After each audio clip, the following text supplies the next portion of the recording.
dan hanya mencari sesuatu yang penting untuk akhirat kita. Kenali dunia seperti itu. Kemudian saudara melihat Allah Subhanahu wa taala, amalan yang kelima diajarkan oleh Sayyidina Ali radhiyallahu anhu bahwa kenali perintah-perintah Allah yang hak sehingga kamu mau mengamalkan perintah-perintah tersebut dengan mengetahui keutamaan-keutamaannya.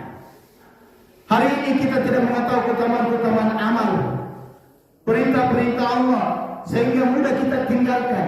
Tapi hari ini kita mengetahui nilai-nilai dunia sehingga mati-matian kita mengejarnya. Perintah Allah yang hak dan nilai-nilainya kita tidak tahu sehingga kita dengan mudah meninggalkannya. Padahal pahami dan yakini ini satu amalan sunnah orang-orang yang beriman, amalan sunnahnya saja itu jauh lebih baik daripada dunia beserta isinya. Tidak ada bandingannya itu Pak dunia dengan amalan orang-orang yang beriman. Cuma ini kita tidak pahami sehingga kita lebih mau kehilangan yang seluruh dunia beserta isinya daripada kita kehilangan yang sedikit. Maka kenali perintah-perintah Allah Ta'ala yang hak perintah Allah Ta'ala dan ketahui nilainya sehingga kita mau mengamalkannya. Dan yang keenam, kenali larangan-larangan Allah Subhanahu wa Ta'ala. Kenali larangan Allah sehingga kita mengetahui bahayanya kalau kita lakukan, sehingga kita mau meninggalkannya. Hari ini orang Islam, Allahu Akbar, dia tidak mengenal yang mana perintah, yang mana larangan, sehingga dengan mudah melakukan larangan-larangan Allah Subhanahu wa Ta'ala dan tidak mengetahui bahayanya nanti ketika dia meninggal, bahayanya nanti di akhirat. Makinlah saudara dimuliakan Allah Subhanahu wa Ta'ala. Kata Sayyidina Ali, siapa yang mengamalkan amal perkara ini dalam kehidupannya, maka surga akan terbuka luas untuknya dan neraka akan tertutup baginya. Makin penting saudara dimuliakan Allah Subhanahu wa Ta'ala. Kita lihat keadaan suasana umat. Anak perkara ini telah jauh dalam kehidupan umat. Umat tidak mengenal Allah Subhanahu wa Ta'ala. Umat tidak menjalankan perintah-perintah Allah Subhanahu wa Ta'ala. Sangat sedikit yang menjalankan perintah-perintah Allah Subhanahu wa Ta'ala.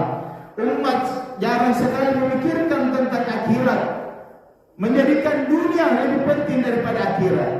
Umat lebih sering berbuat maksiat sehingga tidak mau mengamalkan amal-amal yang saleh. Maka ini saya muliakan Allah Subhanahu wa Ta'ala, tanggung jawab dan tugas kita sebagai umat baginda Nabi sallallahu alaihi wasallam. Rasulullah sallallahu alaihi wasallam senantiasa risau menangis bagaimana setiap umatnya masuk ke dalam surga. Suatu ketika saudara muliakan Allah Ta'ala, ada satu jenazah yang dipapa yang akan dikuburkan. Maka di situ ada Nabi yang melihatnya, ada para sahabat. Nabi menangis. Sayyidina Umar berkata, "Ya Rasulullah, kenapa engkau menangis? Dia ini orang Nasrani, bukan orang Islam. Untuk apa kamu menangis?"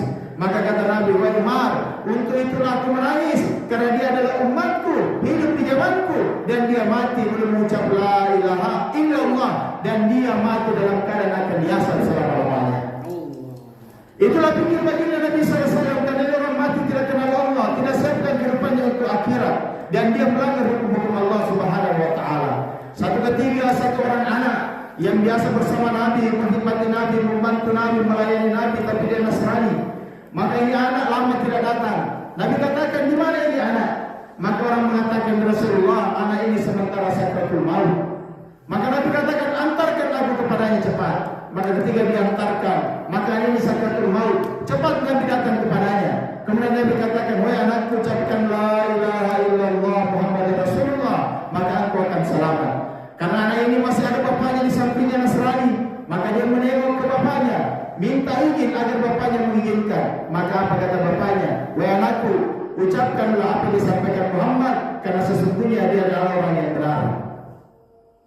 Maka anak ini mengucapkan la ilaha illallah Muhammad Rasulullah. Kemudian dia meninggal dunia. Maka Nabi menangis. Menangisnya Nabi karena gembira.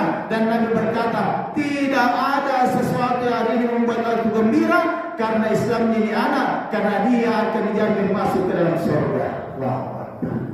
Inilah keresahan Nabi. Maka saya mengatakan Allah Ta'ala, kita sebagai umat baginda Nabi sallallahu alaihi wasallam, keresahan seperti ini harus masuk ke dalam diri kita. Kita lihat ke dalam umat hari ini, banyak saudara kita tidak mengenal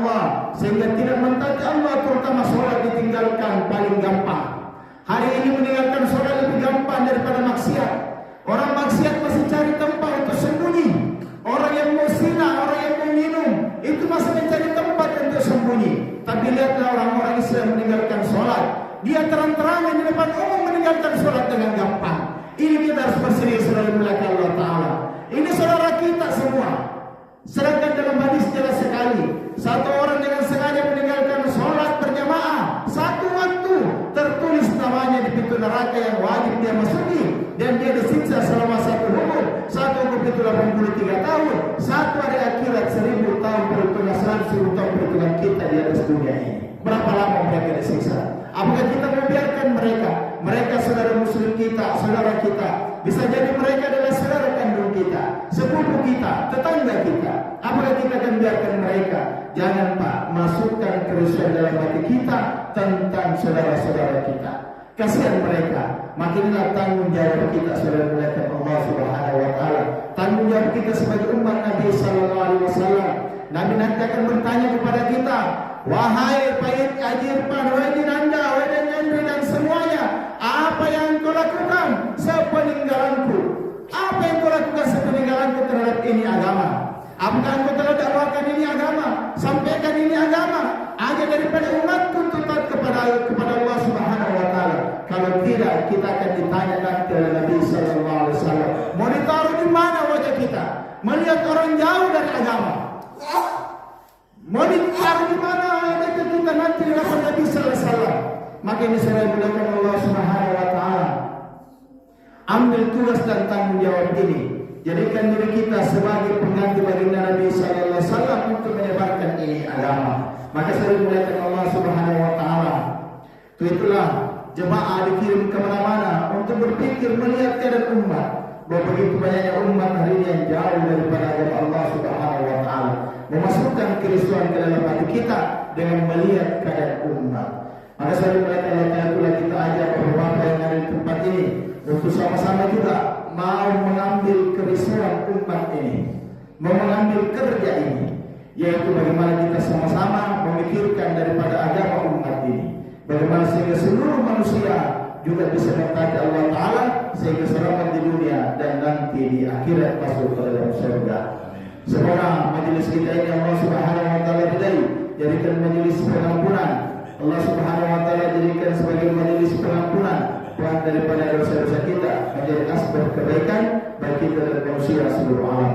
Subhanallah wa bihamdihi, subhanallah wa bihamdihi, sallallahu la ilaha illa anta atubu ilaik. Assalamualaikum warahmatullahi wabarakatuh.